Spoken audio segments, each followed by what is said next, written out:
Kalau kita nggak mengikuti kiai, ajengan, terus kita ngikutin siapa? Pertanyaan. Tadi saya jelaskan jelas gamblang. La haula wala quwwata illa billah. Ya kita ikut Rasulullah SAW. Kan nanti dikubur ditanya siapa? Ditanya kiai kamu siapa enggak? Enggak, ditanya man rabbuka wa man nabiyuka wa ma dinuka. Ditanyakan siapa Rob kamu? Siapa nabi kamu?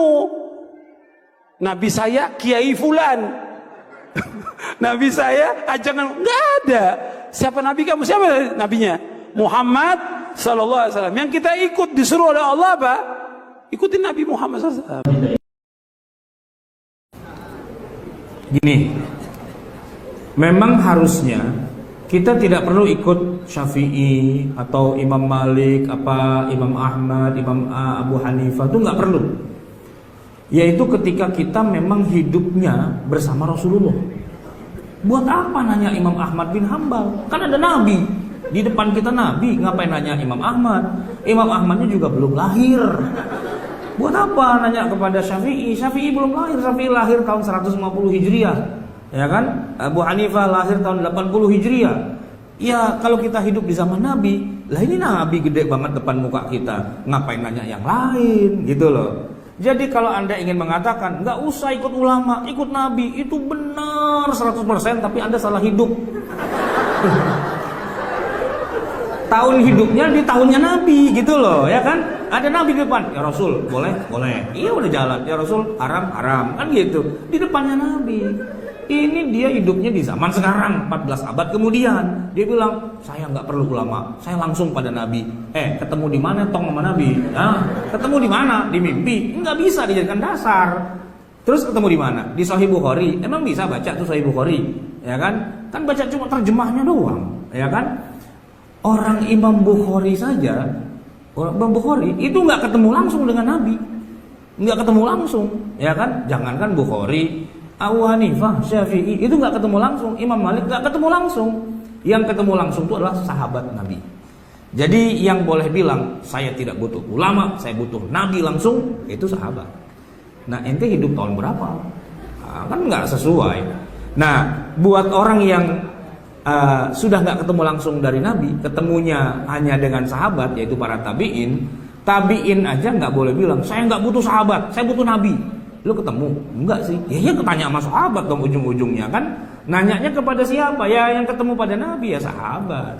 Itu kalau tabiin. Nah kalau di bawahnya tabiin, atba'ut tabiin, ya nanyanya kepada tabiin. Tabiin dari para sahabat, sahabat ya dari Rasulullah.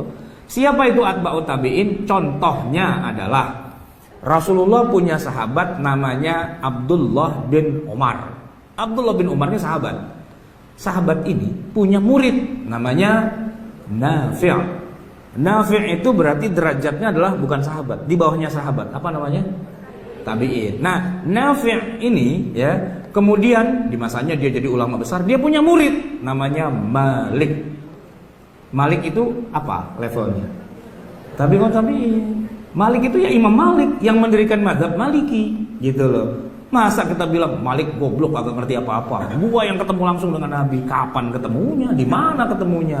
Dalam mimpi. Ya kalau dalam mimpi mah nggak bisa dijadikan dasar. Nah, kita nanya kepada Malik, itu adalah pendiri dari mazhab Maliki. Kita nanya kepada Imam Syafi'i karena Syafi'i muridnya Imam Malik gitu loh. Kita nanya kepada Imam Ahmad karena Imam Ahmad itu muridnya Imam Syafi'i. Ahmad, Syafi'i, Malik, Nafi', Ibnu Umar, Rasulullah. Itu kan generasi pertama kepada mereka. Kita bermazhab itu kepada orang yang salaf. Salaf itu di sini maksudnya ya salaf yang hidupnya di awal-awal itu. Levelnya itu di bawahnya sahabat yaitu tabi'in, di bawahnya lagi atba'ut tabi'in. Itu mereka salafunas soleh yang sesoleh-solehnya. Salaf dalam arti yang sesungguhnya gitu. Bukan ngaku salaf tapi hidupnya 2018. Itu mah bukan salaf gitu loh. Orang zaman sekarang tapi ngakunya ke sana. Terus saya tanya, kalau emang Anda ketemu langsung dengan Nabi lewat jalur apa? Lewat pakai hadis, Emang hadis ente ketemu langsung dengan Nabi kan enggak? Tapi dari sahabat, dari tabi'in, dari atba'ut kan lewat jalur yang sama juga, lewat jalur Imam Ahmad, lewat jalur Imam Asy-Syafi'i, lewat jalur Imam Malik, kan itu juga. Jadi dia bilang saya nggak mau ikut mazhab, tapi pakai hadis, ya berarti hadisnya kan lewat jalur orang yang sama juga. Kenapa kalau hadisnya dipakai tapi ijtihadnya nggak dipakai? Kan nggak masuk akal.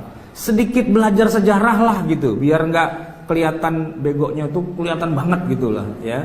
Sedikit belajar sejarah. Jadi tahu oh di sini posisi para ulama itu. Dan kepada kita ya kita tinggal ikut aja. Kan begini ya.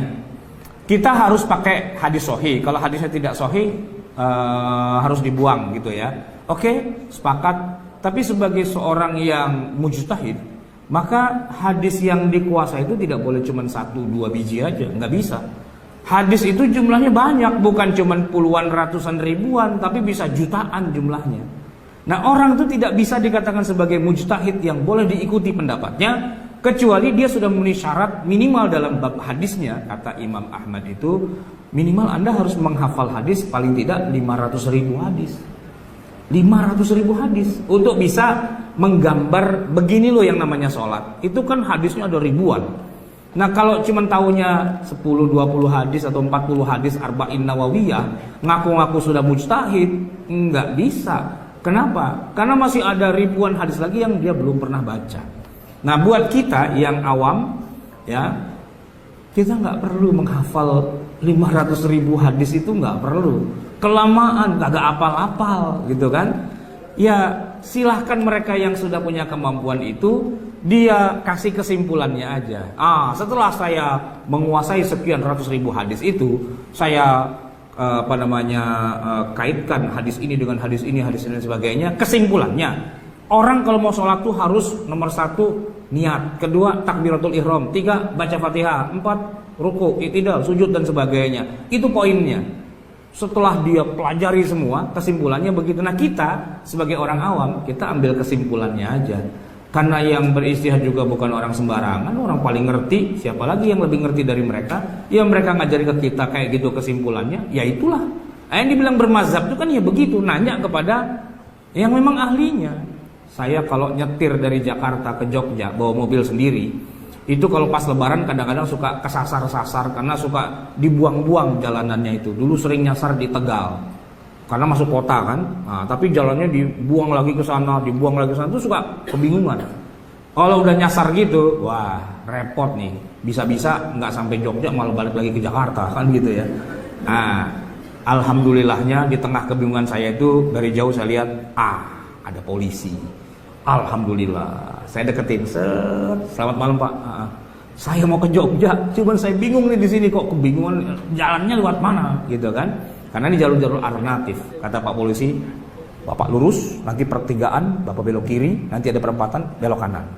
Siap, terima kasih Pak. Kan gitu ya. Masa saya bilang, dalilnya apa, Bapak? Tahu dari mana? Masa nyinyir gitu sama polisi kan? Iya gua polisi, gua tahu ini. Ngapain gua diri di sini kalau nggak tahu? Kan gitu kan?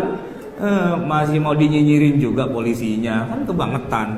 Orang bego nanya sama orang yang ngerti. Tapi kalau begonya keterlaluan, orang ngerti pun dibego-begoin juga. Saya tidak percaya Bapak bilang begitu. Bisa jadi Bapak itu munafik. Ngawur-ngawur gitu lah. Ya nanya kepada yang ngerti ya kan, fas'alu ahla dzikri. Nah yang ngerti siapa? Yang ngerti itu ya Abu Hanifah, ya Malik, ya Syafi'i, ya Ahmad bin Hanbal. Itu a'rafun nasi bil Islam. Orang yang paling ngerti Islam ya di zamannya mereka ya itu. Ya kita merujuknya ke sana. Jangan dikira Imam Syafi'i itu rumahnya di balik Gunung Merapi situ. Itu Mbah Marijan, itu bukan Syafi'i, beda gitu loh. Imam Syafi'i itu lahir tahun 150 Hijriah, wafat 204. Beliau adalah peletak dasar ilmu hadis, peletak dasar ilmu usul, dan beliau adalah seorang faqih yang paling tinggi derajatnya. Beliau adalah seorang keturunan Quraisy berdarah biru yang sejak umur 5 tahun sudah hafal Quran, umur 12 tahun sudah menghafal sekian ribu hadis. Terus mau tanya apa lagi gitu, mau ribut apa lagi dengan Syafi'i gitu loh. Anda tuh nggak kenal, tapi kok belaga pinter gitu kan masalahnya. Itu dia. Memang kalau saya punya mobil itu tangki bensinnya itu kan kapasitas 50 liter. Cuman kalau lagi saya nggak punya duit, saya isi cuma 5 liter. Jadi 50 liter kapasitas, cuma diisi 5 liter. Itu kalau jalannya bolong-bolong, itu koclak gitu. Nah, begitulah otaknya dia, koclak, nggak ada isinya. Cuman kapasitasnya besar tapi nggak ada isinya. Itu koclak namanya itu.